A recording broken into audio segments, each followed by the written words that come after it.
Mahilig ka ba sa pinya? Baka ito na ang perfume na para sa iyo. Lattafa Rave Now. Ang review natin sa video ito. So, magkano nga ba tong Rave Now na nabili natin? This is more or less 1,100 pesos. And I bought it from one of our favorite pages sa Facebook, kay Debbie. If you're interested in buying this perfume, I can leave a link of his Facebook page down below. Right. So simulan na natin. Ang maganda dito sa mga Middle Eastern perfume, box pa lang, kita mo na napilag-effortan nila. Ganda ng design, diba? So it's a mostly itim na box, and nakasulat sa harapan yung kanyang name, Now, and sa ilalim Rave. Okay. It says the perfume, tapos meron siyang parang mga window design here, the classic, and sa likod yung kanyang I think caution and ingredients. Okay. And then sa gilid meron siyang parang branding na Calma yata yan para to verify if it's legit.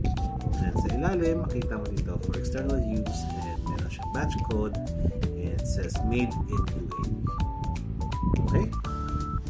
Ganda pala. Ang ganda-ganda ng box. Yun pa lang.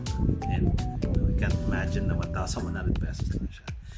So, tignan naman natin yung kanyang bote. Okay? Yung bote ay napakaganda rin. You would think na this is perfume na more than 5,000 pesos kung bibilin mo. Ang ganda ng kanyang design. Kitang-kita mo naman. Meron siyang plastic covering. Yan. Tapos meron siyang mga butas-butas siya. And the glass itself is nasa loob. Okay. Plastic yung nasa labas. Yung glass yung nasa loob. Tapos may branding siyang Rave. Tapos meron siyang notes sa ilalim. And then sa harap din, masabi, Note Now. And all the perfume. And then sa taas, nakalagay din Rave. Okay? So let's open the cap, and then check natin yung kanyang atomizer ng color silver. Ang ganda ng buga, ang laki ng kanyang scent, yung kanyang dami ng paglabas ng perfume. Okay? And alright. I've had this perfume for almost a month now. Nares ko rin naman siya. Tapos ni-spray ko ulit ngayon. Medyo matagal-tagal ko na siya hindi na-spray. Pero grabe. Parang nag-open ka ng bowl na pineapple juice. Talagang labas na labas yung amoy ng pineapple. Ang sarap talaga na amoy ng pineapple. And based on Fragrantica, ang kanyang top notes ay pineapple, bergamot, apple, and blackcurrant. Middle notes naman, birch, patchouli, Moroccan, jasmine, rose. Ang naamoy ko lang is pineapple. And then, pagka nag-dry down to, naamoy ko na yung musk. May pagka-vanilla, oak moss, and I don't know kung ano yung ambergris, pero yung naamoy ko is yung medyo smoky na siya sa bandang dry down. Okay, and then the performance of this perfume, projection, siguro mga 3 meters away, they should be able to smell you. Same with the silage. And in terms of the longevity, sa damit ko, natulog ako minsan, ginamit ko itong perfume bago matulog, and that was 8 hours.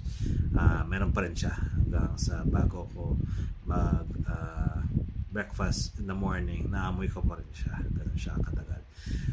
Tumatagal sa clothes, and then sa skin naman, I would think na between 7 to 8 hours naman yung kanyang performance, longevity sa skin. So, ang ganda na itong performance ng perfume na to for 1,100 pesos. Saan ka pa makakakita ng gano'n? 100 ml pa.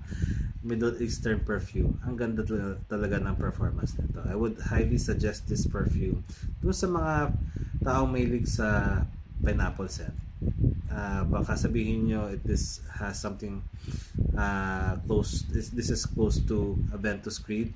I don't see na malapit siya sa Aventus Creed, pero yung kanyang dry down medyo malapit. Doon siya medyo malapit. Pero in terms of the opening, talagang amoy pineapple talaga. Maamoy mo yung kanyang opening. Mostly pineapple.